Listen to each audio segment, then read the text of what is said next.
लाडकेले कवी संताची मजबर कृपा बहुतांची मस्तक हे पायावरी वारकरी संताच्या प्रसूत प्राप्त प्रसंगी कीर्तन रूपी सेवे करता निवडलेला अभंग संत सम्राट वैराग्याचे मूर्तिमंत पुतळे वारकरी संप्रदायाचे कळस विश्ववंदनीय श्रीमंत तुकोबाऱ्यांचा चार चरणाचा भावपर भक्तिपर प्रकरणातला सर्वांच्या परिचयाचा गोडा असा अभंग या सेवे करता निवडला. विठाल विठाल या अभंगाद्वारे म्हणजे जगद्गुरु तुकोबाराय भगवान पंढरीश पांडुरंग परमात्म्याच्या ऐश्वर्याचं व्यापकतेचं आणि महानतेचं वर्णन करण्याचा प्रयत्न करतात. एवढा मोठा परमेश्वर हे शब्दाने देखील सांगता येत नाही, परंतु आपल्या भक्ताच्या भावाकरता तो किती छोटा होतो तेने संपुष्टी राहावे. तुकोबाराय म्हणतात आपण त्याची ज्याप्रमाणे भक्ती करू ना त्याप्रमाणे भगवान परमात्मा भक्ताच्या मनातल्या सगळ्या इच्छा पूर्ण करतो. होय भक्ती केला तैसा पुरवी धरावी ती इच्छा. त्याच्या पुढे जाऊन तुकोबाराय म्हणतात एवढा मोठा जगाला दान करणारा परमात्मा सगळ्या जगाला दान करतो, परंतु आपल्या भक्ताकडे काय मागतो? एक तुळशीचं पान एवढा जगदानी मागे तुळशी दळ पाणी. शेवटी तुकोबाराय म्हणतात तो देव पुंडलिका करता आला, पुंडलिकाच्या नावा करता आला आणि सगळ्या जगाला सोपा झाला. आला नावा रूपा तुका म्हणे झाला सोपा. विठाल विठाल विठाल विठाल विठाल.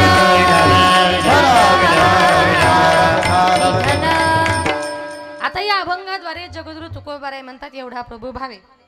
आता एवढा एवढा एवढा म्हणजे नेमका केवढा? तर या अभंगाद्वारे जगद्गुरु तुकोबाराय भगवान पंढरीश पांडुरंग परमात्म्याच्या ऐश्वर्याचं आणि व्यापकतेचं वर्णन करण्याचा प्रयत्न करतात. एवढा मोठा परमेश्वर हे शब्दाने देखील सांगता येत नाही. जो अर्जुन 24 तास देवाच्या संगतीमध्ये राहायचा त्याला देखील भगवान परमात्मा कसा आहे किती मोठा हे कळालं नाही. तुकोबाराय म्हणतात बघा, जो अर्जुन 24 तास देवाच्या बरोबर राहायचा सख्यपणी अर्जुन नर नारायण सृष्टी जनार्दन एक रूप 24 तास देवाच्या बरोबर राहून त्याला सुद्धा देव कसा आहे किती मोठा हे कळलं नाही. तुकोबाराय म्हणतात अर्जुनाचं जाऊ द्या, ज्या यशोदा मातेने त्याचा सांभाळ केला ना तिला देखील आपला मुलगा कसा आहे किती मोठा आहे हे कळालं नाही. कारण एक दिवस यशोदा माता घरामध्ये काहीतरी काम करत असताना बाहेर जाऊन कृष्णानं माती खाल्ली. आता माती खाल्ली हे बळीराम दादाने बघितल्यानंतर बळीराम दादा पळत पळत गेल्याने सांगितलं आई कृष्णानं माती खाल्ली. म्हणून यशोदा माता त्याला मारण्याकरता गेली, पण ते बाळ आपल्याला सांगू लागलं आई ग आई नाही खाली ग म्या माती आई ग आई नाही खाली ग म्या आई ग आई नाही खाली ग म्या आई ग आई नाही खाली ग म्या. बळीराम दादा हो बळीराम बळीराम दादा हो बळीराम दादा खोटे बोलतो बळीराम दादा खोटं बोलतो बळीराम दादा. भांड घेतो बजवरती आई ग आई नाही खाली ग म्या माती आई ग आई नाही खाली ग म्या माती आई ग आई नाही खाली ग म्या आई ग आई नाही खाली ग म्या.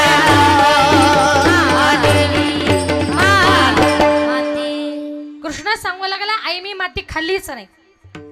अरे बळीराम दादाने तुला माती खाताना बघितलंय. कृष्ण म्हणतो आई अगं बळीराम दादा म्हणजे माझा विरोधी पक्ष नेता. कळतं ना पुरुष मंडळ, विरोधी पक्ष कितीही चांगलं काम करा तो चांगलं बोलतो का? बळीराम दादा मज भेटला तोही माझा पक्षपाती, तो काय माझ्याविषयी चांगला बोलणार आहे कृष्णा? अरे बाकीच्या सगळ्या गोपाळ्यांनी तुला माती खाताना बघितलंय. नाही आई ते सगळेच जण खोटं बोलतायत. पण जेव्हा कृष्णा आपल्या आईला सांगत होता आई मी माती खालीच नाही, तेव्हा कृष्णाचं वय जर बघितलं किती महिन्याचं होतं माहितीये? तळवे तळ हात तळवे तळ हात तळ हात टेकीत तळवे तळ हात तळवे तळ हात तळ हात टेकीत डाव्या गुडघ्यानं गुडघ्यानं राहत डाव्या गुडघ्यानं गुडघ्यानं राहत डाव्या गुडघ्यानं गुडघ्यानं राहत तळवे तळ हात तळवे तळ हात तळ हात टेकीत तळवे तळ हात तळ हात टेकीत डाव्या गुडघ्याने गुडघ्याने राहत डाव्या गुडघ्याने गुडघ्याने राहत डाव्या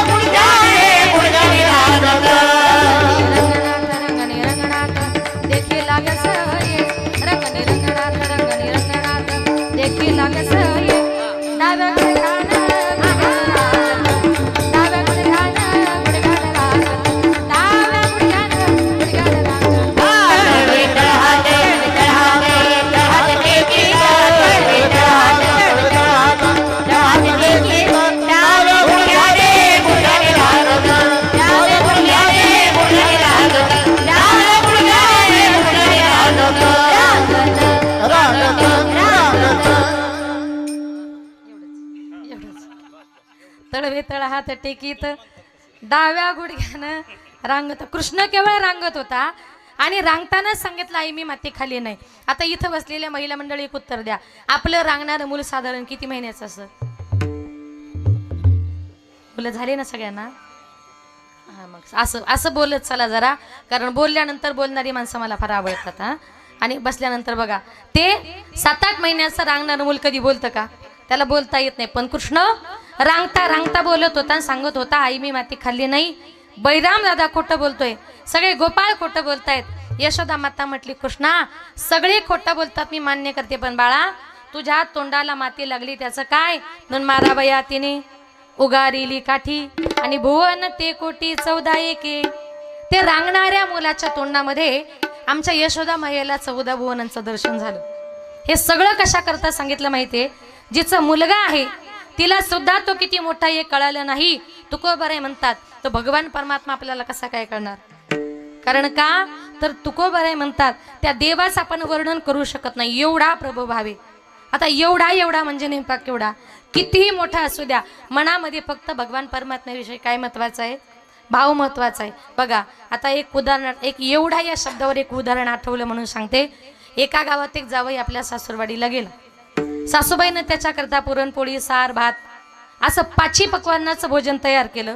भोजन वगैरे तयार झालं, तो जावई बापू आला. आता आल्यानंतर सासूबाईने आपल्या जावयाकरता मस्तपैकी भजी कुरडया सगळे पदार्थ तिने केले. आता त्यांनी भजी म्हणजे जावयाचा सगळ्यात आवडीचा पदार्थ. मग आता गडबडीमध्ये सासूबाईंनी जावयाला सगळे पदार्थ वाढले, पुरणपोळी सार भात कुरडे बिरडे सगळं वाढलं, पण जावयाला भजीच काय वाढले नाही. आता जावयाच्या आवडीचे काय होते? भजे. मग जावयाने विचार केला, सासूबाईनं आपल्या करता तर टोकरी भरून भजे काढून ठेवलेत आणि सासूबाईच्या लक्षात नाही, सासूबाई भजे देत नाही. अर्ध जेवण झालं, पोटामध्ये घासच उतरत नव्हता, कारण लक्ष फक्त कशावर? तुमचं नका जाऊ देऊ म्हणजे झालं. हा, लक्ष फक्त त्याचं भजनवरच होतं. अक्षरशः त्याला घास गिळत नव्हता. शेवटी म्हणतो मामी अहो रस्त्यामध्ये येताना आम्हाला एवढा मोठा साप दिसला, एवढा मोठा साप दिसला. ती सासूबाई म्हटली केवढा मोठा? तो म्हटला काय सांगू मामी, तुमच्या मुलीचं कुंकू बळकट म्हणून मी वाचलो, पाय देता देता राहिलो, एवढा मोठा साप बघितला. सासूबाई म्हटली जाबाई बापू अहो सांगा तरी केवढा मोठा साप बघितला? तो म्हटला मामी माझ्यापासून तर त्या भाज्याच्या ताटा इतका. आलं का लक्षात? किती मोठा सांगू शकत नाही. म्हणून जावयाची दाचत अशी आहे, तुम्ही त्याला किती खायला द्या किती प्यायला द्या, पण जावयाचं मन कधी तृप्त होत नाही. जावई कसं आहे माहितीये? जावयाची जात कुंपणा वरचा दोडका, पोटाची दिली मैनादारी झुंजतो येडका. जावयाची जात मठा उगाची पेरणी, पोटाची दिली मैना त्याची उगीर बोलणी. काय म्हटले? आपला जावई कसा आहे?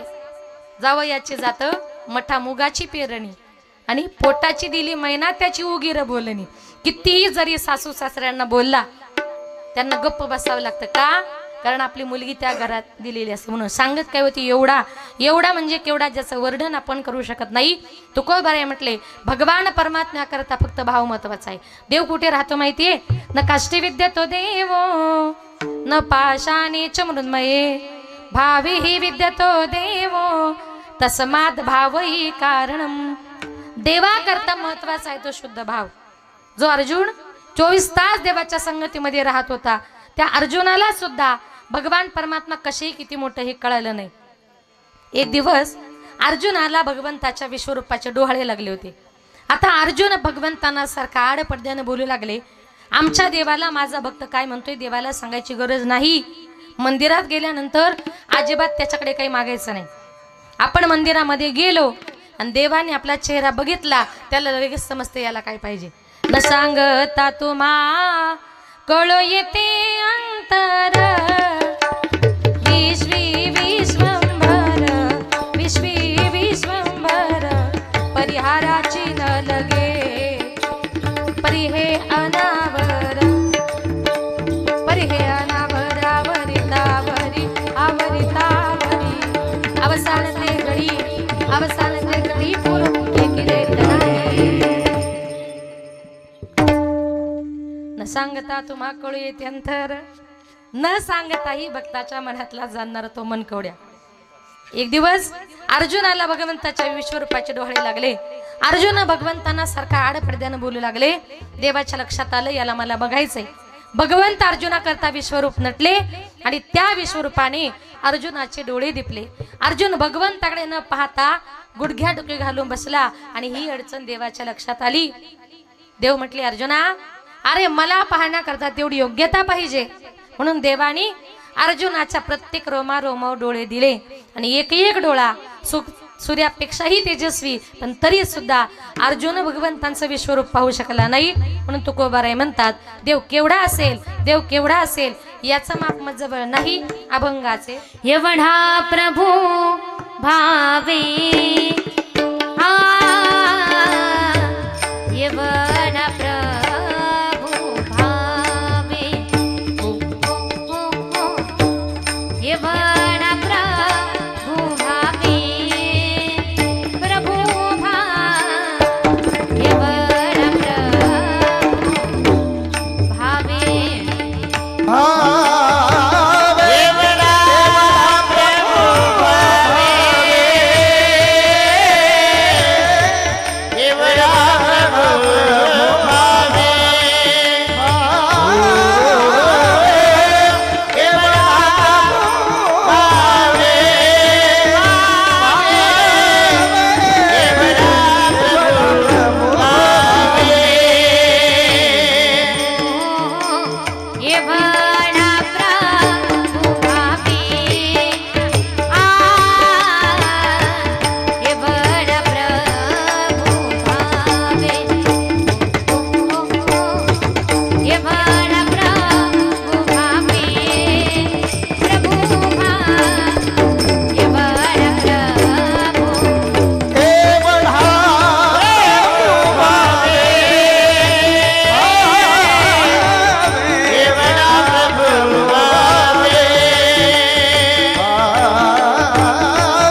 एवढा प्रभू भावे तेने संपुष्टी राहावे. तुकोबाराय म्हणतात आमचा एवढा मोठा देव आहे. किती मोठा? अर्जुनाला 1000 डोळे दिले बघता आला नाही एवढा मोठा देव. पण जनाबाईच्या भक्तीसाठी किती छोटा झाला माहितीये. जनाबाई जर जात्यावर दळण दळायला बसली ना, देवही यायचा जनाबाईला जात्यावर दळण दळू लागायचा. एक दिवस देव जनाबाईला दळण दळू लागण्याकरता आले. जनाबाईने सांगितलं, देवा तू रोज मला दळण दळू लागण्याकरता येतो, देवा आज दळण दळताना माझी एक अट आहे. देव म्हटला, काय ग जणी? जनाबाई म्हटली, आज आपण दोघांनी पण जात्यावर ओवी म्हणायची. मी पुढे म्हणते आणि तू सेम टू सेम माझ्यासारखं म्हणायचं. जनाबाईनं ओवी गायला सुरुवात केली. पांडुरंग माझा पिता ग, पांडुरंग माझा पिता. देवानं पाठीमाग म्हणावं, पांडुरंग माझा पिता ग, पांडुरंग माझा पिता. जनाबाईनं म्हणावं, पुंडलिक माझा बंधू ग, पुंडलिक माझा बंधू. देवानं म्हणावं, पुंडलिक माझा बंधू ग, पुंडलिक माझा बंधू. पुन्हा जनाबाईनं म्हणावं, रखुमाबाई माझी माता ग, रखुमाबाई माझी माता. आणि देवानं तेच म्हणावं, रखुमाबाई माझी अरे तुला काही वेळ लागलं का? म्हटले काय झालं? रखुमाबाई तुझी माता का बायको? इतका देव जनाबाईच्या भक्तीसाठी वेडा व्हायचा. जनाबाईची भक्ती किती महत्वाची बघा. माझी जनाबाई तिनं रात्रंदिवस त्याचं चिंतन केल्यामुळे देव तिला कामात मदत करू लागायचा. नवे नवे तो देव जनाबाईच्या घरी काय करायचं माहितीये? झाड लोट करी जनी केर भरी चक्र पाणी, भरी चक्र पाणी केर भरी चक्र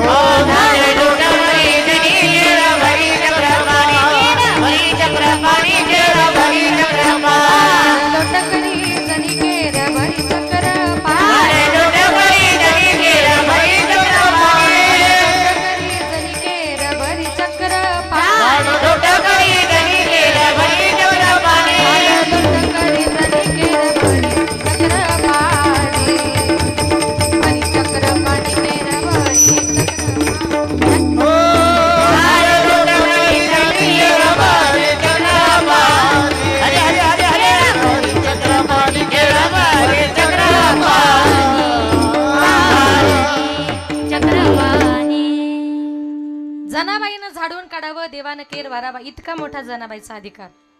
आणि म्हणून बघा इतका मोठा अधिकार होता. कधी कधी जनाबाई देवाशी भांडण सुद्धा करायची. भांडण करून देवाला शिव्या द्यायची. आणि शिव्या देऊन काय म्हणायची माहितीये? अरे काळ्या विठ्यामुळं मायेच्या कारट्या, तुझी रांडरणकी झाली जन्म सावित्री पिढाली आली.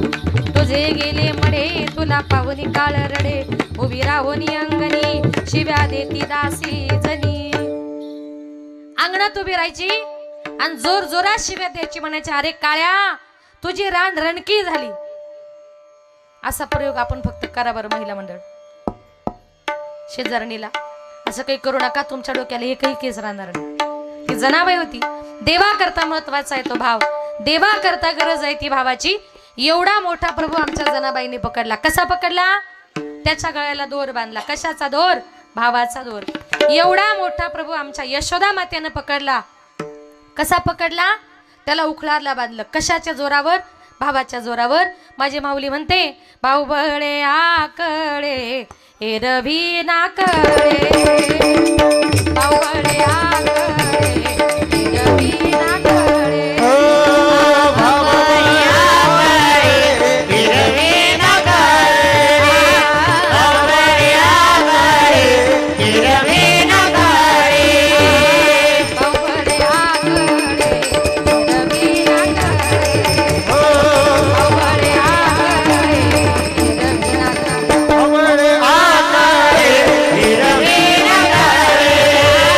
बाहुबळे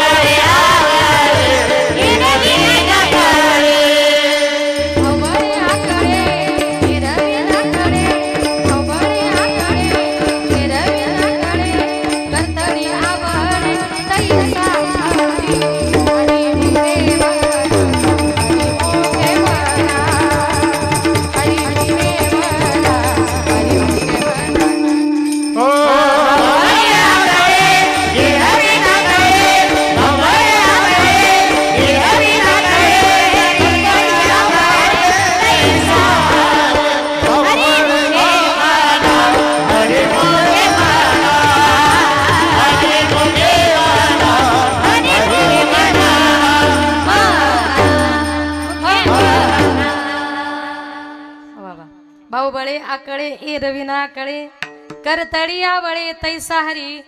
ज्ञानोबाराय म्हणतात भावाशिवाय तुम्हाला देवाची प्राप्ती होणार नाही.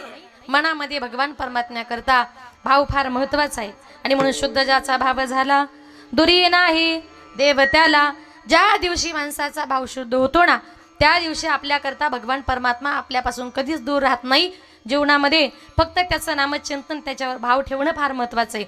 आता माझा भगवान परमात्मा हा फक्त भावाचा भुकेलेला आहे. एक सुंदर उदाहरण सांगते बघा. एक दिवस स्वयंवराचं स्वयंवर चालू होणार होतं सीता मातेचं प्रभू रामचंद्रांचं. आता प्रथमतः दोघं जण एकमेकांच्या समोर आले. पहिला हार पहिला हार प्रभू रामचंद्रांनी सीता मातेच्या गळ्यामध्ये घातला. आता नंबर आला सीता मातेचा. आता सीता माता प्रभूंच्या गळ्यात हार घालत होत्या. त्यांचा उंची जास्त असल्यामुळे आणि सीता मातेची उंची कमी असल्यामुळे त्यांचा हात काही त्यांच्या गळ्यापर्यंत जात नव्हता. आजूबाजूचे ऋषी मुनी म्हणायचे प्रभू थोडेसे वाका, प्रभू थोडेसे वाका. प्रभू रामचंद्र म्हटले नाही, अहो तुम्ही वाकले नाही स्वयंवर पूर्ण होणार नाही. प्रभू थोडेसे वाका. प्रभूंनी उत्तर दिलं मी इथे वाकणार नाही, जगाच्या पाठीवर कुठेही वाकेल पण सासूरवाडीत मात्र वाकणार नाही. काय म्हटले? कारण ते म्हटले एकदा का माणूस सासूरवाडीत वाकला का त्याला मरेपर्यंत वाकावंच लागतं. ऐकलं ना तुम्ही सगळे जावई आहात. हा बघा काय ते म्हटले सासूरवाडीत एकदा का माणूस वाकला त्याला कायमचं वाकावं लागतं. मी वाकणार नाही. आजूबाजूचे ऋषी मुनी म्हटले प्रभू तुम्ही वाकले नाही स्वयंवर पूर्ण होणार नाही. प्रभू म्हटले मी वाकणारच नाही. काय करावं? सगळीकडे प्रश्न निर्माण झाला. तेवढ्यात वसिष्ठ मुनींनी आपल्या लक्ष्मणाला संकेत केला आणि सांगितलं जा म्हणे प्रभूंचे जाऊन पाय धर. लक्ष्मणजी पळत आले आणि प्रभू रामचंद्राचे पाय धरले. पाय धरल्याबरोबर प्रभू रामचंद्र त्याला उठवण्याकरता खाली वाकले. म्हटले लक्ष्मणा अरे उठ, ही काय पाया पडायची जागा आहे. प्रभू रामचंद्र थोडेसे खाली वाकल्याबरोबर सीता मातेनं प्रभूंच्या गळ्यामध्ये हात घातला. स्वयंवर पूर्ण झालं. आता मला सांगा प्रभू रामचंद्र वाकले बायकोच्या समोर की भावाच्या समोर? पुरुष मंडळ कुणाच्या?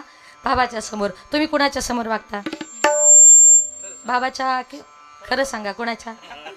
आलं माझ्या लक्षात, काही सांगू नका. कारण का तिच्या पुढे आपलं काही चालत नाही.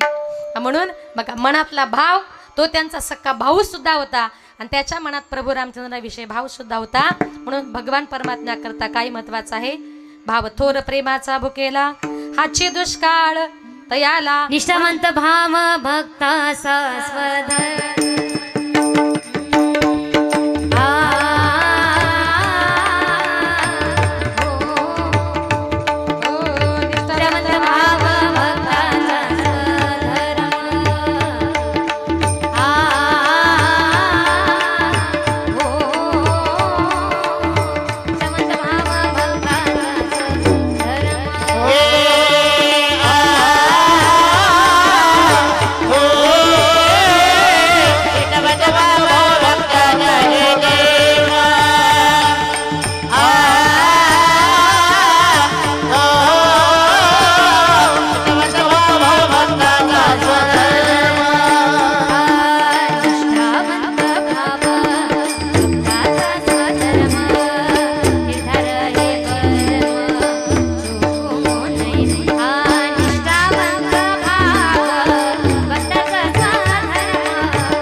भाव भक्ताचा सधर्म. भगवान परमात्म्यावर एकनिष्ठ भाव तुम्ही ठेवा. आणि म्हणून तुम्हाला जायचंय देवाच्या गावाला जाऊ देवाची या गावा. संसारातल्या माणसाच्या आपण ज्या वेळेला कुठेतरी पाहुणे म्हणून जातो पाहुण्यासारखं 1-2 दिवस राहिलं तर बरं वाटतं. नाहीतर एखादी मुलगी जर आपल्या घरी आली माहेरी आली तिची सासू तिची ननंदबाई म्हणजे तिची भाऊजाई तिला जास्त दिवस सहन करत नाही. 2 दिवस झाले आणि तिसऱ्या दिवशी घरातले भांडे पडायला लागले का नंदेनं तिथं थांबायचं नाही का? कारण तिच्या बापाचं जरी घर असलं तरी आपली भाऊजाई आपल्याला जास्त दिवस सहन करत नाही. कुठे किती दिवस राहावं कसं राहावं याला फार मान मर्यादा आहे. एक सुंदर उदाहरण सांगते बघा. एका गावात एका मुलाचं नवीन लग्न झालं आणि अधिक मास जवळ आला होता आणि योगायोगाने त्याला तुम्ही धोंड्याचा महिना म्हणता का? माहिती का धोंड्याचा महिना? आता आलाय ना अधिक मास बघा. मग आता अधिक मास जवळ आला होता आणि मग तिच्या आईनं तिच्या नवऱ्याला सांगितलं म्हणे अहो आपल्या मुलीचं आत्ताच लग्न झाले, आपण असं करू योगायोगाने धोंड्याचा महिना आलाय, आपल्या जावई बापूला मुलीला जरा धोंडे जेवणाकरता बोलून घेऊ, एखादा ड्रेस देऊ, एखादी अंगठी देऊ, जेणेकरून आपला जावई खुश होईल आणि आयुष्यभर मुलीचा चांगला सांभाळ करेल. आता पत्र पोचल्यानंतर धोंडे जेवणाला बोलवले म्हटल्यानंतर तो जावई आला तर आला सासूरवाडीला एकटाच आला. सासूबाईने विचारलं आमची मुलगी, त्यानं सांगितलं घरी फार काम आहेत ती आली नाही, मी आलोय ना, काय धोंडे जेवण करायचे माझ्याकरता करा. सासूबाईने पाचशे पकवानाचं भोजन वगैरे तयार केलं. सासरी बुवाने एक ड्रेस दिला. नवीन लग्न झाल्यानंतर अंगठी देतात ना, एक सोन्याची त्याला अंगठी दिली. आता त्यानं विचार केला, नवीन लग्न झालं होतं त्याला जास्त अनुभव नव्हता. त्याने विचार केला की अरे सासूरवाडीला आल्यावर म्हटलं किती मजा आहे, पाचशे पकवानाचं भोजन मिळतं, वरून ड्रेसही मिळतो, वरून अंगठी सुद्धा मिळते, म्हटलं घरी कशाला जायचं, आता म्हटलं इथंच राहून घेऊ, असा त्यानं मनामध्ये विचार केला. 5 दिवस झाले, 7 दिवस झाले, 10 दिवस झाले, जावई जायलाच तयार होत नव्हता. अक्षरशः सासरी व त्याच्या जवळ गेले आणि सांगितलं जावई बापू मला वाटलं तुम्ही धोंडे जेवणा करता आलात, 2 दिवस राहाल, 5 दिवस राहाल, 10 दिवस झाले तुम्ही जायलाच तयार नाही, घरचे लोक तुमची वाट बघत असतील ना. त्यानं सांगितलं सासरी बुवा तुम्हाला जर माझ्या घरच्या लोकांची जर काळजी वाटत असेल आपण असं करू माझ्या घरच्यांना पण इकडेच राहायला बोलून घेऊ. सासरा म्हटला हा घरच्यांचा पण वशिला लावायला बघतोय, हे काय जाणार गिऱ्हाईक दिसत नाही. मग आता काय करावं म्हटले, जावई जरी असला कसा का होईना त्याला म्हटले घराच्या बाहेर काढला पाहिजे. मग दोघा नवरा बायकोने दिवसभर प्लॅन केला. म्हटले काय करायचं, कशाने आपला जावई घराच्या बाहेर जाईल. मग दोघा नवरा बायकोने प्लॅन केला. त्याने सांगितलं बघ आज रात्री तू जावया करता म्हटले 5 पकवानाचं भोजन तयार करायचं, पण एकाही भाजीमध्ये मीठ टाकायचं नाही. आपण 3 जण जेवायला बसलो, पहिला घास मी घेणार आणि मी तुला म्हणणार का ग भाजीत मीठ कमी टाकलं, तू लगेच मला उलट बोलायचं. तू मला उलट बोलली का मी तुला मारायला धावणार. पूर्वीच्या काळी लाईटी नव्हत्या, त्या रॉकेलच्या बत्त्या किंवा चिमण्या असायच्या. तू काय करायचं, ती बत्ती ती चिमणी फुकून द्यायची आणि बाहेर पळून जायचं. अंधाराचा फायदा घेऊन म्हटला मी जावयाचा चांगलाच काटा काढतो. असा दोघांना बरोबर कोणी प्लॅन केल्या. बिचाऱ्या जावयाला काहीच माहिती नाही. आता जावयाचं आजची रात्र म्हणजे शेवटचं भोजन, 5 पकवानाचं भोजन बनवलं. 3 जण असे जेवण करण्याकरता बसले. पहिला घास सासऱ्यानं घेतला आणि तिला म्हणतो का ग तुला कळत नाही का, जावई जेवायला बसलाय आणि एका भाजीत मीठ नाही, तुला अक्कल नाही का. ती म्हटली का हो जावयाच्या देखत माझी तुम्ही अक्कल काढता, तुम्हाला अक्कल आहे का. त्याला असा राग आला. तो म्हटला का ग जावयाच्या देखत तू माझी अक्कल काढते, तू माझी अक्कल काढते.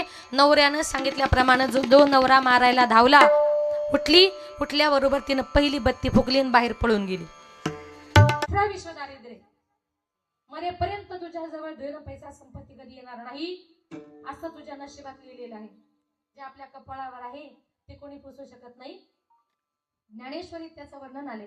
लल्लाटीचे लिहिले तरी कदा न जाय पुसिले, तैसे काळे गोरे पण पुसो न जाय. मग सुदामदेव भगवंतांना भेटण्याकरता निघाला. फाटके कपडे घातलेले द्वारकेच्या राजमहालापर्यंत गेला. द्वारपालाने अडवलं, सांगितलं कुठल्याही भिकाऱ्याला राजमहालामध्ये प्रवेश करता येणार नाही. सुदामानं सांगितलं द्वारपालांनो माझ्या कपड्यांवरून तुम्हाला मी भिकारी वाटत असेल, पण अरे मी देवाचा सख्खा मित्र आहे. जरा त्या देवाला जाऊन माझं नाव सांगा. अरे द्वारपालो कन्हैया से कह दो, अरे द्वारपालो कन्हैया से कह दो, किधर पे सुदामा गरीब आ गया है, किधर पे सुदामा गरीब आ गया है. अरे द्वारपालो कन्हैया से कह दो, अरे द्वारपालो कन्हैया से कह दो,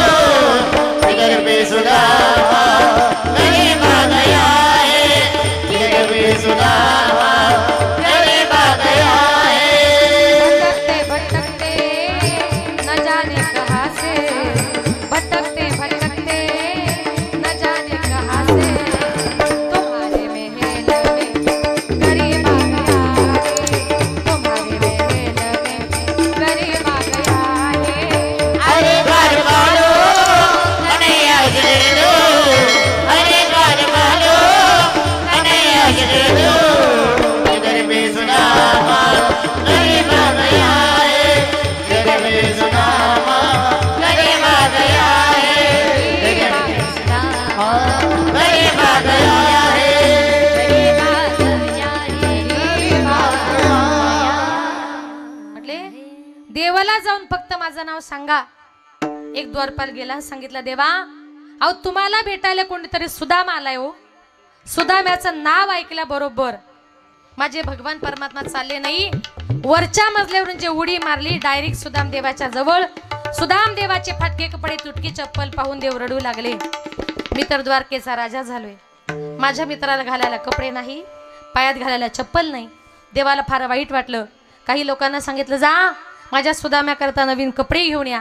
देवानं आपल्या हाताने सुदाम देवाला स्नान घातलं, त्याला नवीन कपडे घालण्याकरता दिले.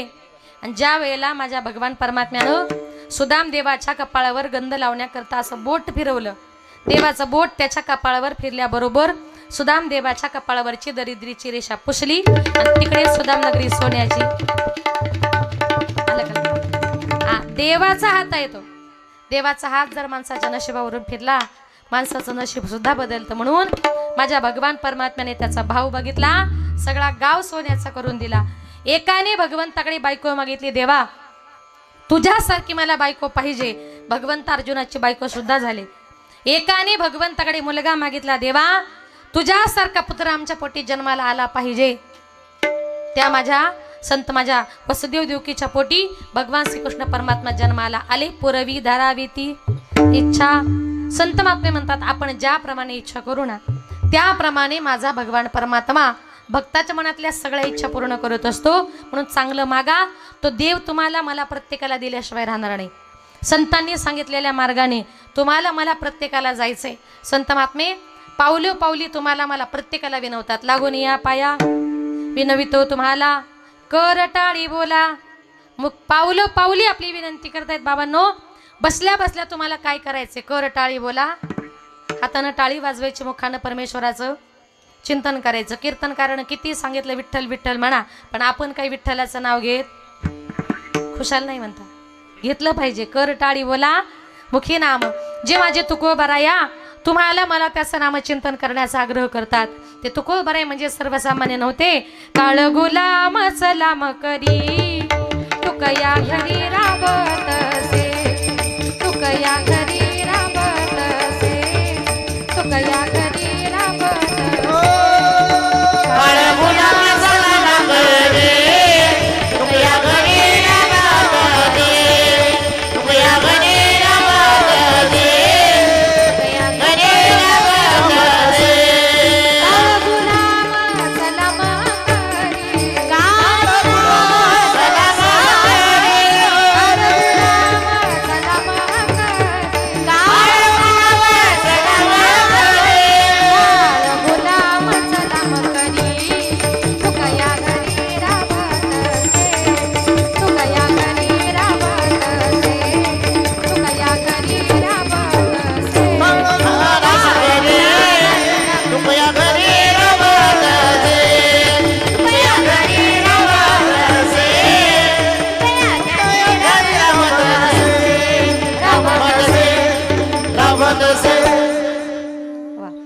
गुलाम सलाम करी तुकया घरी राबतस. इतके मोठे तुकोबाराया. यम राजा जर समोर आला ना तुकोबारायांना सलाम करायचा. आणि तुकोबारायांच्या घरी जर गेला पडेल ती कामं तो तुकोबारायांच्या घरामध्ये करायचा. इतका मोठा माझा तुकोबारायांचा अधिकार होता. जीवनामध्ये चिंतन करायचे भगवान परमात्म्याचं करा. आणि म्हणून संत महात्मे म्हणतात आपण जिथे जन्माला आलोय आम्ही जगाचा अनुभव घेतला. अनुभवे आले अंगा आणि तो या जगा देतसे. आम्ही लोकांचं ऐकून बोलत नाही. काही काही लोक जीवनामध्ये कधीच कोणाचं ऐकत नाही बरं का. एक मनुष्य दवाखान्यामध्ये गेला, दवाखान्यातून आला, हॉटेलमध्ये गेला आणि त्यानं एक वडापाव घेतला. बसल्या बसल्या त्यानं वडापाव खायला सुरुवात केली. शेजारच आणि त्यानं काय केलं, वड्याचं वरचं पीठ काढून टाकलं आणि मधला बटाटा खायला सुरुवात केली. शेजारचा माणूस म्हटला का रे बाबा या परिसरातला एवढा प्रसिद्ध वडापाव आणि तू त्या वड्याचं वरचं पीठ काढले आणि आतला बटाटा खातोय. अरे कशाला दिले 20 रुपये. म्हटला घरी जाऊन बटाटेच खाना 1 किलो तरी येते. त्यानं सांगितलं ग बस तुला काही कळतं का. तो म्हटलं काय झालं. म्हटलं माझी तब्येत बरी नाही, मी आत्ताच दवाखान्यातून आलोय आणि डॉक्टरांनी मला सांगितलंय अजिबात बाहेरचं काही खायचं नाही.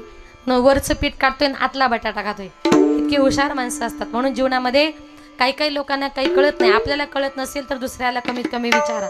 कारण का त्याच्यामध्ये तुमचा माझा उद्धार आहे. माझे तुकोबाराय म्हणतात माझा देव एवढा मोठा आहे पण माझ्या देवाला व्यवहार पक्का समजतो. तो प्रथम आपल्या भक्ताकडून घेतो आणि मग देतो. घेतल्याशिवाय कुणाला काही द्यायचं नाही, हा देवाचा स्वभाव आहे. माझे नामदेवराय म्हणतात, गेसी तेव्हा देशी ऐसा असं शिवदार, काय घडू देवा तुझे कृपणाचे दार. नामदेव महाराज म्हणतात, देवा तू किती कंजूस आहे रे, तो प्रथम आपल्या भक्ताकडून घेतो आणि मग देतो.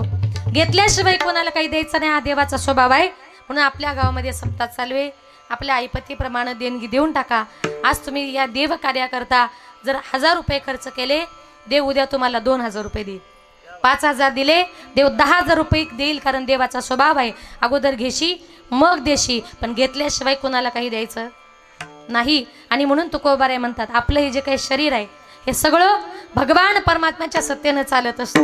या जगामध्ये त्या देवाची फार मोठी सत्ता आहे. त्याच्या सत्तेशिवाय सूर्य चालत नाही, त्याच्या सत्तेशिवाय झाडाचं पान हलत नाही, त्याच्या सत्तेशिवाय तुझी या सत्तेने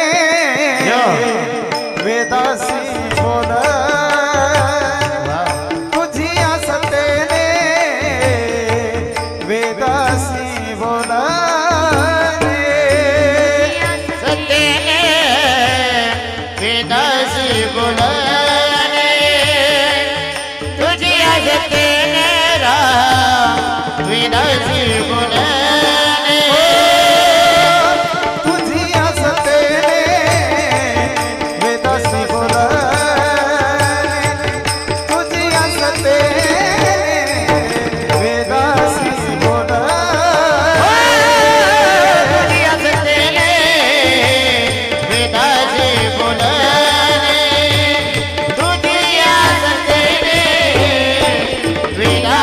बोलणे. सूर्यासी चालवे तुझी या बळे, सूर्यासी चालणे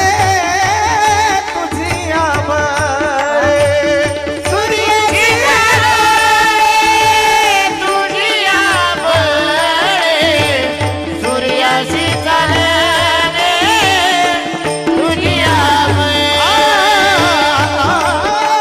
सूर्यासी चालणे तुझी या बळे, सूर्यासी चालणे तुझी या बळे, ऐसा तू समर्थ ब्रह्मांडाचा धारी, ऐसा तू समर्थ ब्रह्मांडाचा धारी.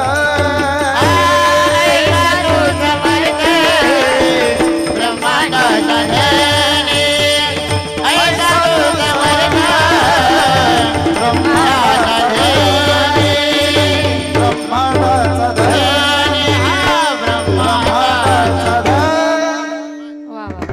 तुझ्या सत्तेने वेदांशी बोलणे, सूर्यासी चालणे तुझे बळे.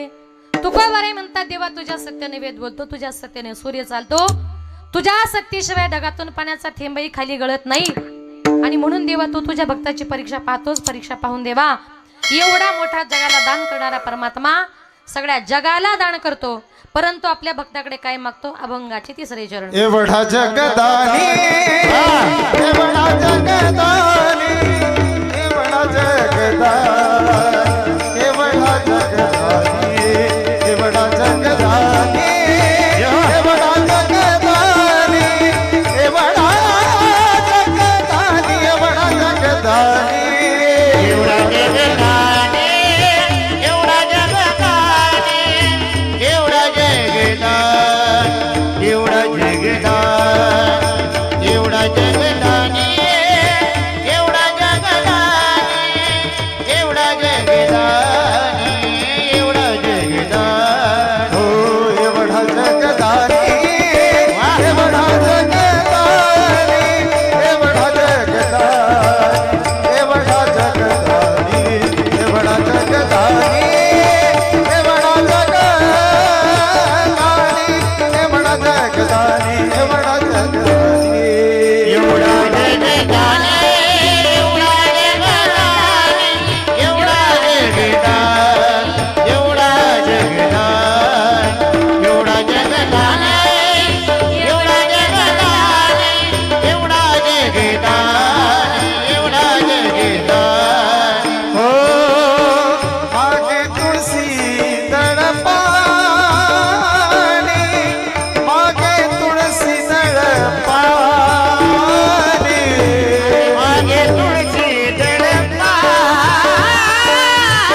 एवढा जगदाने मागे तुळशी जवळ पाणी तुकोबाराय म्हणतात एवढा मोठा जगाला दान करणारा परमात्मा आपल्या भक्ताकडे काय मागतोय? तुळशीचं पान मागतो. आणि म्हणून जर देव आपल्या भक्ताकडे तुळशीचं पान मागत असेल त्या काय मागतोय? तुळशीचं पान. भगवंतांनी सांगितले जेव्हा माझा भक्त मला भेटण्याकरता मंदिरामध्ये येतो तेव्हा त्यानं रिकामी हाताने यायचं नाही. मग काय बरोबर आणावं? पत्रम पुष्पम फलम तोयम यो मे भक्ता प्रयशती तदहं भक्त्युपयतम मशामी प्रयतात्मनः एर पत्र पुष्पफळ ते भजवयामी स केवळ वाचुनियमचा लाग निष्कळ भक्ती तत्व. भगवान परमात्मा आपल्या भक्ताकडे फक्त पाना फुलाची फळाची अपेक्षा करतो. दुसरं काही माझा देव मागत नाही. त्याला तुळस फार आवडते. आणि म्हणून आजही आपल्या दारासमोर जर तुळस वृंदावन नसेल तर महिला मंडळ उद्या गेल्या गेल्या तुळशीचं रोप आणून लावा. कारण ज्यांच्या दारासमोर तुळशी वृंदावन नाही ते स्मशान गरजाना स्मशानात तुळस नसते. ज्याच्या दारासमोर तुळशी वृंदावन नसेल त्याला स्मशानाची उपमा आमच्या संतांनी दिली. मग कुणाच्या दारासमोर जर तुळस नसेल तर महिला मंडळ उद्या तुळशीचं रोप आणून लावा. जी स्त्री ते तुळशीचं रोप आणून लावेल तुळशीचे रोप लावेल जो अनोनी होय श्री हरी प्रसन्न त्या. आणि तुळशीचं तुलसी तुलसी असं नामचिंतन जर केलं तुलसी तुलसी वदता ऐसे नाम तयान हरे क्रोध काम नुसतं तिचं नामचिंतन जरी केलं माणसाची काम क्रोध पापे सगळी काही नाहीशी होतात. आता शेवटचं उदाहरण सांगते. तुळस आरोग्याला किती उपयुक्त आहे ऐका. एक दिवस अकबर आणि बिरबल दोघे जण रस्त्याने फिरत चाललेले होते. रस्त्याने जात असताना रस्त्यामध्ये बिरबलाला एक छोटंसं एक तुळशीचं रोपटं दिसलं. म्हणून बिरबलाने त्या तुळशीच्या रोपाला वाकून नमस्कार केला. कारण तुळस हिंदूंना पवित्र. वाकून नमस्कार केल्याबरोबर अकबराने बघितलं. अकबर म्हटला का रे तुमचे हिंदूंचे देव काही रस्त्यात पडलेले असतात? ये क्या है? म्हटला क्या नहीं ये हिंदू का छोटा भगवान है. म्हटले छोटा भगवान. मग त्यावेळेला आता दोघे जण अजून चालत चालत पुढे गेले ना अकबराला काय राग आला बिरबल पाया पडल्याचा. तो भगवान म्हटल्याबरोबर अकबर पळत पळत आला. तुळशीचं रोपटं उपटलं आणि फेकून दिलं. तुळस हिंदूंना पवित्र. राजाला काही बोलू शकत नाही. मनामध्ये राग ठेवला आणि बिरबलाने ठरवलं राजवाड्यापर्यंत जाईपर्यंत याचा काटा काढल्याशिवाय राहणार नाही. दोघे जण पुढे चालत चालत गेले. बिरबल म्हणजे अतिशय चतुर अतिशय बुद्धीने हुशार. कुठे काही युक्ती करील त्याचं सांगता येणार नाही. पुढे चालत गेले आणि चालत गेल्यानंतर रस्त्यावर बिरबलाला एक आग्याचं झाड दिसलं. आग्या माहिती आहे तुम्हाला? आग्याचं झाड त्याचा नुसतं आपल्या शरीराला जर लागलं तर शरीराचे आगाग होते. त्याचं नावच आग्या. मग बिरबलाने काय केलं? मगाशी तुळशीच्या रोपाला वाकून जो काही नमस्कार केला ना त्यापेक्षा अधिक कमरेत वाकून नमस्कार त्यानं त्या आग्याला केला. अकबर म्हटला बिरबल बिरबल ये क्या है? क्या नाही म्हटला महाराज ये हिंदू का बडा भगवान है. आता असं म्हटल्यावर याचा राग अजून अनावर झाला. आता मोठा देव म्हटल्यानंतर अकबर असा पळत पळत गेला आणि त्या आग्याचं झाड असं मोठं होतं आणि त्याला उपटून फेकायचं म्हणून पळत गेला आणि त्यानं त्या आग्याला कवळी मारली. कवळी मारल्याबरोबर त्याचं नावच आग्या. सगळ्या आगाची आग झाली. धावू लागला. अकबर उड्या मारू लागला.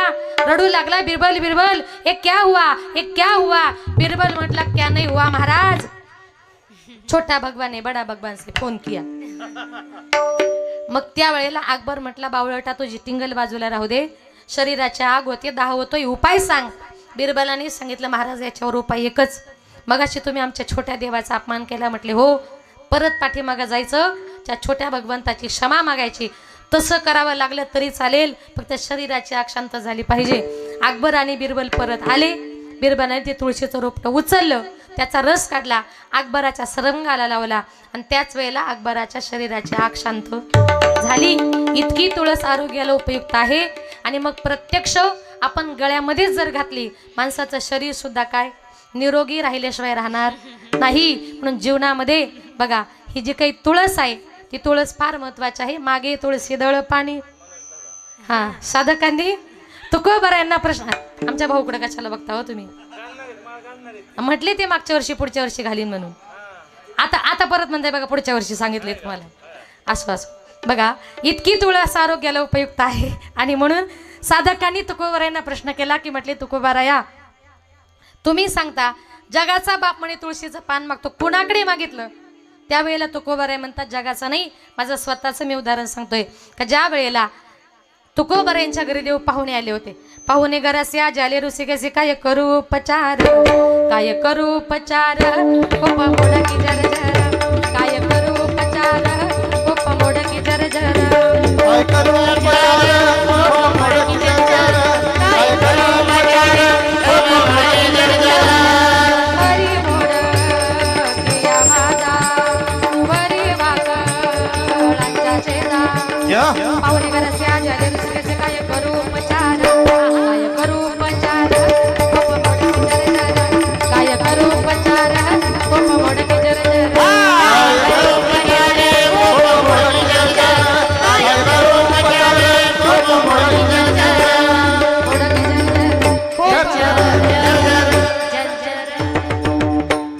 तुकोबाऱ्यांच्या घरी देव पाहुणे आली. नेमके जेवायच्या वेळेवर पुरेसं अन्न तुकोबाऱ्यांच्या घरात नव्हतं. माझ्या जिजाबाईनं भरपूर असं पाणी घेतलं, त्याच्यात तांदळाच्या मुठभर कण्या टाकल्या, दरदरी त्या पाण्या माझी रांधलेल्या कण्या. कण्यांचं भोजन तयार झालं.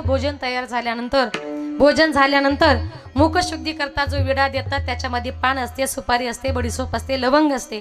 हे काहीच तुकोबाऱ्यांच्या घरी नव्हतं. तुकोबाऱ्या लाजले की अरे जगाच्या बापानं माझ्या घरी कण्यांचं भोजन केलंय आणि मुखशुद्धी करता त्याला पान द्यावं एवढी माझी परिस्थिती नाही. तुकोबाऱ्या लाजली. देवाच्या लक्षात आलं. देव म्हटले तुकारामा लाजण्याचं कारण नाही, मुखशुद्धी करता काय देवा असा प्रश्न पडलाय. म्हटले हो देवा, बाहेर तुळशी वृंदावन आहे देवा, जा एक तुळशीचं पान घेऊन या. माझ्या तुकोबाऱ्यांनी तुळशीचं पान आणलं, देवाच्या हातावर ठेवलं आणि माझ्या देवाने ते मुखशुद्धी म्हणून खाल्लं. मुखशुद्धी तुळशी दळ, तुका म्हणे मी दुर्बळ, मागे तुळशी दळ पाणी. भगवंत म्हणतात तुम्हाला मला शोधायचे, मी कुठे आहे? नाहमसामी वैकुंठे योगी नामच हृदय, यत्र मद्भक्त गायंती तत्र तिष्ठामी नारदा. माऊली म्हणते किंबहुना पांडवा हरिपला घेवसावा, जेथ नाम घोष बरवा करीती माझे भक्त गाती तेथे नारदा मी उभा जेथे, जेथे कीर्तनाची जागा तेथे पांडुरंग उभा. पुंडलिक रायची पुण्याई पाहून पांडुरंग परमात्मा पंढरपुरात सगुण साकार झाले. ते एकट्या पुंडलिकासाठी नाही, पुंडलिकाच्या नावाकरता आला पण सगळ्या जगाला सोपा झाला. आला ना बारूपा, आला ना बारूपा, आला बाबा रूपा, रूपा आला बाबा रूपा. तुकामणी झाला सोपा, तुकामणी झाला सोपा. होय भक्ती केला देसा, होय भक्ती केला देसा.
शाबास.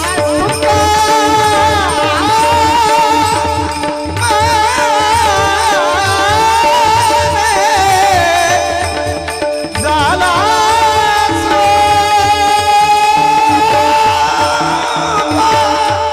तुका म्हणे झाला सोपा.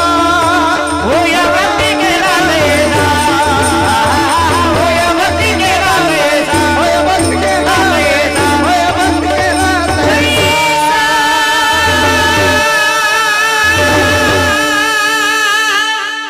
वा वा वा वा. काय गोड म्हटलं तो महाराज. हा आहा आहा आहा आहा. हा असं काहीतरी पाहिजे म्हणजे ऐकायला जरा बरं वाटतं. श्रोतेही बघत असतात. असो आला नावा रूपा तुका म्हणे झाला सोपा विठोबा रखुमा. जय विठोबा रखुमा. विठोबा रखुमा. जय विठोबा रखुमा. चला जय जय जय विठोबा. अरे घाला विठोबा रखुमा. रखुमा भावा विठोबा रखुमा. विठोबा रखुमा. विठोबा रखुमा. रखुमा